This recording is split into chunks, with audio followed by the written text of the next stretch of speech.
Right, hi guys, welcome back to the Moaning Yorkshireman. I'm here back once again in the wonderful chair. That means it's ranty time ahead. So this time it's going to be all about electric vehicles because they have been pissing me off lately.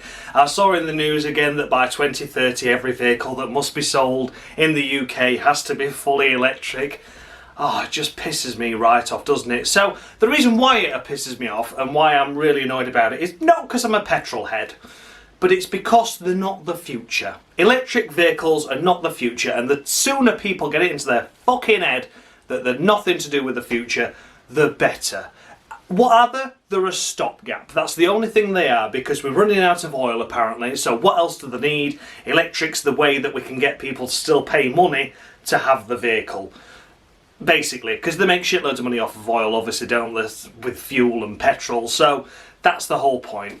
So the way that we charge for things in the future is of course going to be by charging more for electric. That's just the way it works. They've got to they've got to get a deficit from somewhere, haven't they? The deficit that people aren't going to be using oil in the cars or filling up with petrol. They've got to make it up somewhere, so they're going to make it in charging you a shitload of money for the batteries and a shitload of money for your electricity to charge your vehicles up. So there you go. It's not the future, it's just a stopgap. So let's kick things off with the simple things, like how do we produce electricity? Well, 95 or maybe even more percent than 95% of the electricity in the UK is produced by gas or coal, which last time I remember was a natural resource that we're using up in the environment, in the world, and eventually we'll run out of it. So that's number two. Or you can use nuclear, which is quite safe until it goes wrong, and then you've got Chernobyl on your hands, and then that causes more damage than it were ever saving in the time that it wasn't actually using anything. So yeah, there you go. So you can, there's those three options, and I know people are going to say, yeah, but we've got wind turbines in the sea. Well, one, how do you make the wind turbines?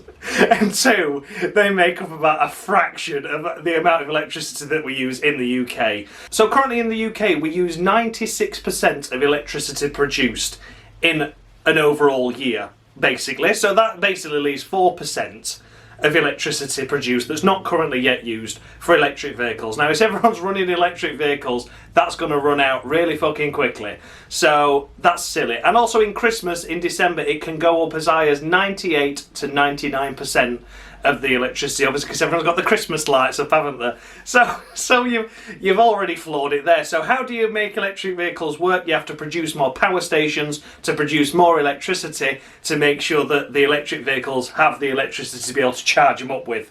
So what do you have to do by building more power stations? You have to use more natural resources to be able to make that electricity to save the planet by using electric vehicles. So that already just floors everything, that. But there we go, we'll carry on nonetheless. The second one, how do we produce the batteries? Well, we produce them by harvesting lithium out of the Earth's core, which is mainly available in South America, although for all you people that are thinking, oh, I hope it's not just in South America, no, they have discovered a big source of lithium in the tropical rainforest that they're thinking of harvesting up to get lithium to make batteries to save the world. So there you go.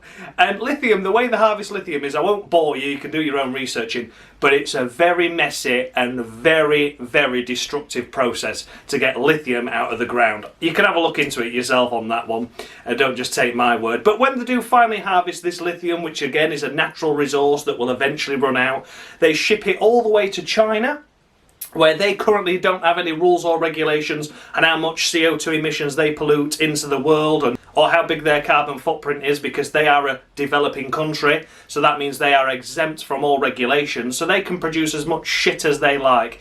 And they produce in a day, China, on a working day in China, they produce more pollution than the UK does in a week. So that kind of puts the emphasis on why the fuck are we running around in a Toyota Prius if they can do that. So there you go, flawed again. So we're already wasting all this resource, all this fuel by shipping boats over there to take the lithium and flying it over there and however Christ we send it over.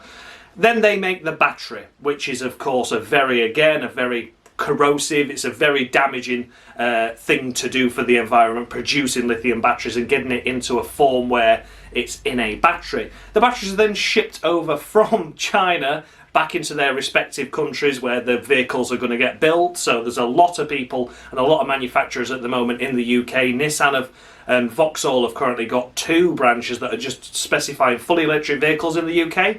So they come all the way from China on a big ship again, or flown over, a very, very economical process, and then brought into the UK where they're fitted into vehicles, and then you buy them, or you lease them, or whatever you do with them, and you use them for approximately 10 years. The batteries are then dead, and when the batteries are dead, there's currently no known way of recycling the lithium, so the batteries will just be sat around in scrapyards or wherever they will be sat until they find a way to do with them. So it's not recyclable, the batteries. The car might be 96% recyclable, but every car is pretty much 96% recyclable these days.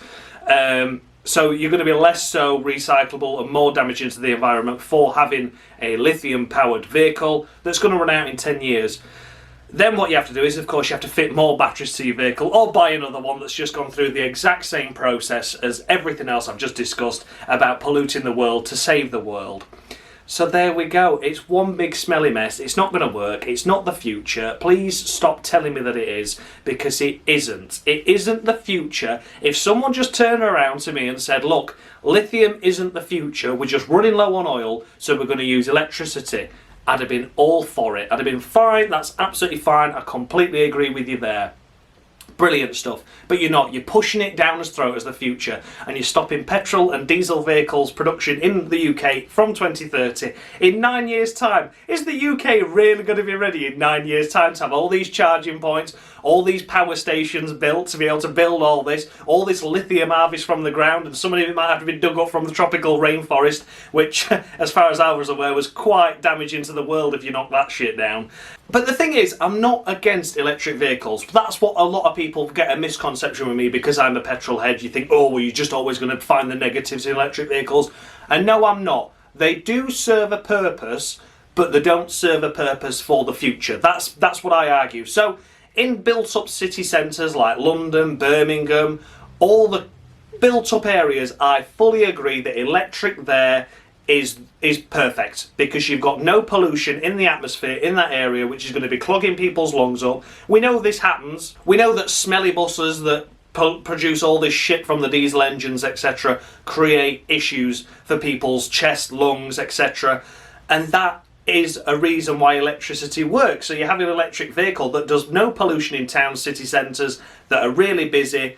That's absolutely fine. I agree with that, but sell it on that basis. You need to sell it on that basis that it helps that. It doesn't save the world, it doesn't save the planet, it just saves a few people some dodgy lungs in later life, which I'm all for in built-up areas. The way forward is hybrid. I completely agree that hybrid works. You've got best of both worlds then. You can plug your car up and you can charge it up, but you run on the petrol power as well, so you can run on both. I think that's a perfect combination at the moment that works. I don't agree with it myself, and I wouldn't buy one, but I would say that is a better option than running a full electric vehicle or a full petrol vehicle. Hybrid, best of both worlds then, and you're putting less strain on the battery, so they'll last longer. You're not using as many batteries, because obviously you've got the petrol engine there. You're using then less petrol and less fuel and less oil, etc., because you're only running on 50-50 of each, and you've got a good balance there. So that I would say that is perfect. But the way forward is hydrogen. But they won't invest in hydrogen, and that's because they won't be able to charge for it when it does come to fruition. So that's the whole point, isn't it?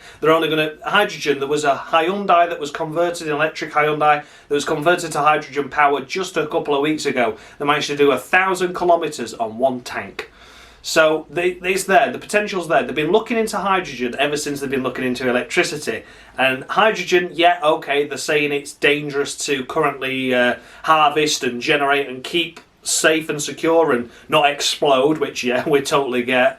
Hindenburg, of course, the disaster there with the big blip that exploded, that was all hydrogen, etc., wasn't it? So I get it's difficult to harvest, but if you spent money and technology on hydrogen, you would be further down the line in making sure it was safe to harvest, safe to refill a vehicle with, and safe to run a vehicle with without spontaneously going bang. So it's just food for thought, but I think hydrogen's the way forward, but we're not investing in it because we can't charge for it. That's my personal opinion.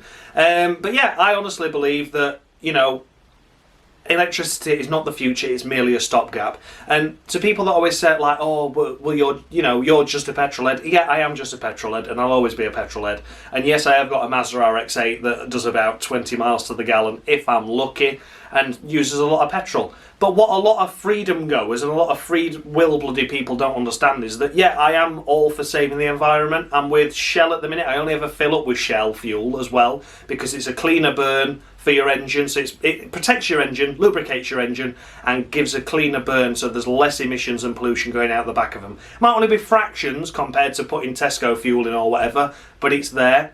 I'm also part of Shell's carbon neutral scheme, where you opt in for, you put an extra half a pence onto every litre of fuel you fill up with. So say if it's 1.31 a litre, I'll pay 1.31.5 pence, and I pay that extra, and then that then goes into Shell's carbon offset. So however many litres of fuel I use, they put another half pence towards it, so it's a penny per litre that goes into saving the rainforest, planting trees and all that funding. So I think at the minute I've saved about I've gathered about £18 total, £9 from me, £9 from them. Doesn't sound like a lot, but I'm doing something constructive to help save the environment and help save the planet in that way, while still using vehicles I enjoy. And again, like I said, I'm only using a Shell fuel, which is a cleaner burn. I'm not sponsored by Shell, for fuck's sake. A channel with 580 subscribers is not going to be sponsored by anyone like that. But all I'm saying is I use that because I personally think it's a good fuel to use. So yeah, you know, you get reward schemes, you get benefits from doing that as well,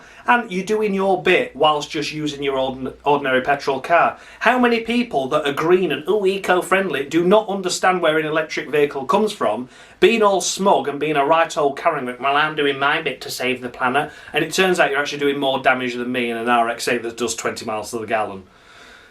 You've just got to think about it, haven't you? So there you go, that was my rant, so to speak, or more of a statement really, wasn't it? I wasn't really shouting as much there, but there we go, that's electric vehicles for you. They're not the future. Do your own research into things and have a look for yourself. But 2030 comes, we're not going to be ready. UK's not going to have enough charging points. We're not going to be able to facilitate the actual charging up of the vehicles because there'll be far too many. And simply, it just won't work. It just will not work. So pack it in. Keep buying your petrol vehicles. Maybe sign up to Shell's reward scheme. Sign up to their carbon offset and see what you can do that way. There's better ways of saving the environment than buying an electric vehicle and being all fucking smug about it, because it really doesn't work. There you go. So, as always, thanks a lot for watching, guys. Let me know your thoughts and feedback down below. Do you agree electric vehicles are the future or not?